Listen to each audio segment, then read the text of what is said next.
May I come in? Yes come in. Namaste. नमस्ते, बैठिए। Thank you, sir. नाम को गोपनीय रखते हुए अपने बारे में संक्षिप्त जानकारी दें। सर मैंने 10th क्लास 2011 में तिलक बाल विद्यापीठ सीनियर सेकेंडरी स्कूल मालपुरा टोक से की है।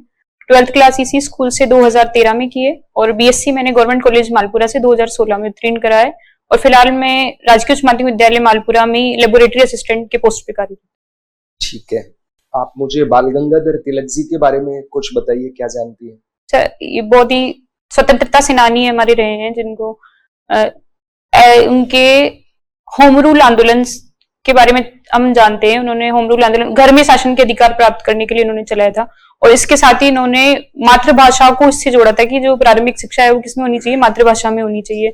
और इसके अलावा इन्होंने जो रचनात्मक कार्य हैं उन पर भी इन्होंने बल दिया था और जो अपने रचनात्मक कार्य उनको स्वतंत्रता आंदोलन से जोड़ा ताकि जो लोगों का जुड़ाव है वो स्वतंत्रता आंदोलन से बढ़े और एक राष्ट्रीय आंदोलन के रूप में स्वतंत्रता आंदोलन पहचाना जाए। होम रूल आंदोलन क्या था और इसमें कौन सहयोगी इनकी रही है? होम रूल आंदोलन घर में शासन के अधिकार प्राप्त करना, मतलब कि जो अगर भारत के लोग हैं तो वो कम से कम भारत में तो उनको सॉवरेनिटी मिले, जो अपना देश है उसमें उसको शासन चलाने का किस प्रकार सरकार चली वो सारे अधिकार उसके लोगों को होना चाहिए जिसके लोगों पर हम चलिए ठीक है। लाल बाल पाल ये कौन थे? बाल गंगाधर तिलक और लाला लाजपत राय और विपिन चंद्र पाल। कहाँ से थे? जैसे महाराष्ट्र से तिलक सर थे, बाकी कहाँ से थे? सर लाला लाजपत राय जी पंजाब से थे और विपिन चंद्र पाल जी सॉरी। अच्छा चलिए कोई बात नहीं। आप सीबीजेड से ग्रेजुएट हैं? जी सर। तो मुझे ये बताइए कि अभी आप लैब असिस्टेंट केमिस्ट्री के हैं, फिजिक्स के हैं या किसी और विषय के? सर मैं फिजिक्स में हूँ। फिजिक्स में है। तो क्या आपने बच्चों को चंद्रयान के बारे में कुछ जानकारी दी थी? प्रधानमंत्री जी ने ऐसी अपेक्षा की थी। सर वहाँ जो असेंबली होती है उसी में हमारे जो डीआईजी सर है उन्होंने ही इसके बारे में बता दिया था। पर्सनली हमने क्लासेस में इसके बारे में। ठीक है, चंद्रयान 3 के बारे में बताइए मुझे।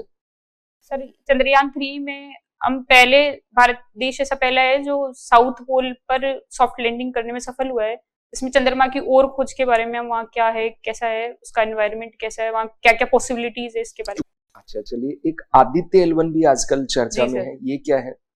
ये सर सूर्य पर भेजा जाने वाला मिशन है जिसमें सूर्य की स्टडी के बारे में, एक्चुअली उसका मोटिव क्या है वो मुझे बहुत डीपली इसका। ठीक है सर प्लीज। आपकी फिजिक्स जो लेबोरेटरी है जिसमें आप असिस्टेंट हैं उसमें कौन से प्रैक्टिकल इक्विपमेंट्स रखे हुए हैं? सर वर्नियर कैलिपर्स है, स्क्रू गेज है और गैल्वेनोमीटर है, वोल्टमीटर है, मीटर्स ब्रिज है और रियोस्टेट है। वर्नियर कैलिपर से क्या चीज जो है वो किया जाता है? वर्नियर कैलिपर से सर गहराई, बेलनाकार छोटी जो वस्तु है उनकी गहराई भी, बाहरी व्यास, आंतरिक व्यास, ये तीनों चीजें। अच्छा, इस साल फिजिक्स का नोबेल पुरस्कार किसको दिया गया है?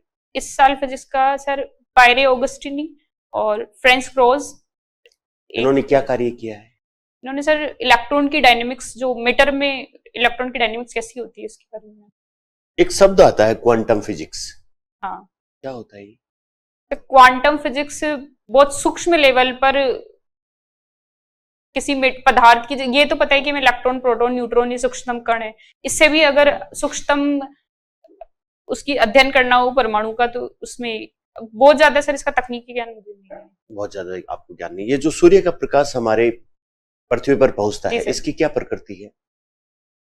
प्रकृति मतलब किस नेचर का है ये? मैटर है, एनर्जी है, क्या है? इलेक्ट्रोमैग्नेटिक वेव्स है। इलेक्ट्रोमैग्नेटिक वेव्स है। ओके ठीक है। अब मुझे थोड़ा सा ये बताएं कि विज्ञान और कला, आर्ट्स एंड साइंस, इन दोनों में फर्क क्या होता है? एक हद तक तो सिमिलर ही है। विज्ञान में ये सर सर्टेन प्रिंसिपल्स होते हैं जिनके आधार पर भविष्यवाणी की जा सकती है। जैसे F बराबर ma होगा तो m के साथ में जिस प्रकार चेंज हो रहा है वैसे फोर्स भी चेंज होगा। कला में ये नहीं लगता, कला में सृजनात्मकता ज्यादा है, मौलिकता ज्यादा है। सृजनात्मकता ज्यादा, मौलिक विज्ञान में मौलिकता नहीं होती। मौलिकता सर खुद से हम कुछ नहीं कर सकते। विज्ञान के एक सर्टेन प्रिंसिपल्स होते हैं, रूल्स होते हैं, उनके आधार पर ही हम, फोर्स का है तो F।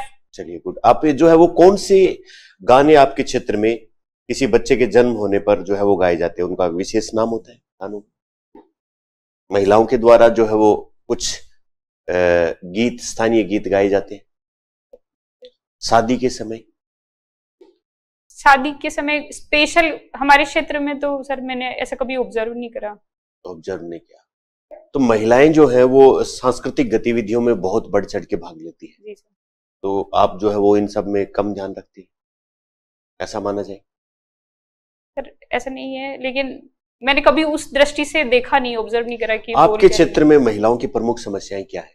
तो महिलाओं की सबसे प्रमुख समस्या लिटरेसी रेट है, क्योंकि जो टॉक की लिटरेसी रेट है वो सिर्फ 45.45% है महिलाओं की। सबसे बड़ी जहां पर समस्या। बहुत ज्यादा लिटरेसी रेट है जिन क्षेत्रों में, वहां पर भी महिलाओं के जीवन में कोई विशेष फर्क नहीं आया, और इसलिए हम सिर्फ किताबों में लिखी हुई बातें, रटी रटाई बातें कह देते हैं कि लिटरेसी बढ़ने से कोई बहुत ज्यादा फर्क आ जाता है। कोई ऐसा एग्जाम्पल आपके सामने है जहां पर पहले लिटरेसी रेट बहुत कम थी और बढ़ने के बाद उनके जीवन में कोई गुणात्मक परिवर्तन आ गया? सर परिवर्तन तो नहीं, जैसे केरल है, केरल में लिटरेसी रेट बहुत अच्छा है, तो वहां देखा जाए तो महिलाओं की स्थिति मुझे इतनी नहीं लगती जितनी राजस्थान के कंपेयर में। समाज में स्वीकार्यता जिस चीजों की होती है उसी के अनुसार महिलाओं की स्थिति होती है, और जी सर। केरल में प्राचीन समय से ऐसा ही है, तो उसमें शिक्षा लिटरेसी का कोई विशेष योगदान नहीं। आप क्या मानते हैं कि राजस्थान जैसे प्रदेश में महिलाओं की स्थिति को सुदृढ़ करना हो तो व्यवहारिक एकदम किताबों से अलग हटके जो आप सोचते हैं दैनिक जीवन में, वो क्या दो उपाय किए जा सकते हैं? सर सबसे पहला उपाय तो खुद मानसिकता में ही परिवर्तन होना चाहिए, और ये घर से ही शुरू होगी, क्योंकि अगर महिला, जैसा बोला भी जाता है और देखा भी जाता है कि महिला की सबसे बड़ी दुश्मन महिला ही होती है। अगर एक कोई जो बहू है वो काम करती है तो सबसे पहले अगर उसकी बुराई देखी जाती है तो अमूमन सास के द्वारा ही की जाती है। तो ये जो हमारी मानसिकता है कि महिला की दुश्मन है, ऐसा नहीं होना चाहिए, जबकि महिला की सहयोगी होनी चाहिए, क्योंकि महिला की परेशानी को वो ज्यादा संवेदनशील तरीके से और बहुत अच्छे से समझ पाएगी एक महिला। तो मैं बीच में रोक रहा हूं, अब महिलाओं ने आपस में लड़के अपनी स्थिति कमजोर कर रखी है, हाँ सर, ये पुरुष इसके लिए जिम्मेदार नहीं है। सर एक डायमेंशन इसका ये है कि महिलाएं खुद भी इसके लिए जिम्मेदार है। दूसरा सर, मैं शिक्षा को ही समझती हूँ, क्योंकि शिक्षा अपने आप में कई सारी परेशानियों का हल है। अगर शिक्षा से एक महिला में खुद में भी आत्मविश्वास आता है कि अगर वो पढ़ी लिखी है, बाहर जाती है, लोगों को देखती है, तो उसको ये लगता है कि मैं पुरुषों से कहीं ना कहीं कम नहीं हूँ। जब मैं उनके बराबर काम कर सकती हूँ, उनके बराबर कमा सकती हूँ, तो निश्चित रूप से मेरा स्थान भी बराबर होना चाहिए। सर, आप लैब असिस्टेंट है 7 साल से, वर्किंग प्लेस पर आने वाली समस्याएं कौन कौन सी समस्याएं फेस करते हैं आप? 5 समस्याएं बताएं कुछ। सर वर्किंग एजुकेशन अगर डिपार्टमेंट में कहूँ तो सर, एजुकेशन डिपार्टमेंट में जैसे हमने भी स्कूल में कराई कि हम बच्चों को रेगुलर आने के लिए उनकी अटेंडेंस शॉर्ट नहीं हो, इसके लिए हम 8 बजे गेट का बंद कर देते हैं। लेकिन आपको आने वाली समस्याएं, आप वहां पर कौन कौन सी समस्याओं का सामना करते हैं वर्किंग प्लेस पे? वर्किंग प्लेस पे मुझे तो ऐसी कोई समस्या इतने सालों में मैंने कोई ऑब्जर्व नहीं करी है। तो मैं एज जनरल मेरे पॉइंट ऑफ व्यू से तो मैं खुद के लिए तो मैंने ऐसा कोई परेशानी मैंने फेस नहीं करी 7 सालों में कि मुझे इस वजह से काम करने में परेशानी हुई है या मैं नहीं कर सकती। ठीक है, ग्रेट। अच्छा एक बात बताएं, आप कहीं पर जो है वो है ना डिप्टी लगे हुए हैं, जी सर, और आपके क्षेत्र में ईव टीचिंग की समस्या बहुत ज्यादा है, आप उसको कैसे रोकेंगे? छेड़खानी की समस्याएं, छेड़खानी की समस्याओं के लिए सर सबसे पहले तो ये जो मुखबिर तंत्र है, इसको मैं गुप्त सूचना जो तंत्र है इसको मैं मजबूत करूंगी, साथ ही मैं खुद भी समय समय पर जो निरीक्षण है वो करूंगी, और ऐसे जो संवेदनशील क्षेत्र है इनको मैं चिन्हित करके वहां पर एक्स्ट्रा किसी तरीके से अगर उनको रोका जाए, और दूसरे जो सहयोगी है उनसे मदद लेके और दूसरे डिपार्टमेंट से उनसे सहयोग लेकर कोशिश करूंगी कि ये नहीं हो। दूसरे डिपार्टमेंट जैसे कि जैसे अगर किसी कॉलेज के बाहर हो रहा है तो मैं कॉलेज डिपार्टमेंट से, या स्कूल के बाहर हो रहा है तो स्कूल डिपार्टमेंट से, या फिर कई मार्केट में हो रहा है तो उनका जो प्रतिनिधि मंडल होगा उनसे मैं विशेष प्रयास करूंगी कि इस प्रकार की घटनाएं ना हो। ठीक है, घूमर आपकी हॉबी है? जी सर। घूमर के बारे में बताएं कुछ। सर घूमर राजस्थान का प्रसिद्ध लोक नृत्य, सिरमौर नृत्य है, और इसकी उत्पत्ति तो ये प्रारंभ में भीलों द्वारा किया जाता था सरस्वती देवी की पूजा के लिए, और फिर जब सांस्कृतिक आदान प्रदान हुआ तो ये भीलों से राजपूतों में आ गया, और फिर धीरे धीरे सब पूरे राजस्थान में ये किया जाने लगा है। इसमें 8 मुख्य चरण होते हैं जिनको सवाई बोला जाता है, और हाथों का लचीलेदार संचालन होता है, और विशेष प्रकार की पोशाक पहन के और बहुत किया जाता है। ठीक है, राजस्थान के अतिरिक्त 3 राज्य और उनके राज्य नृत्य वो आप बताएं।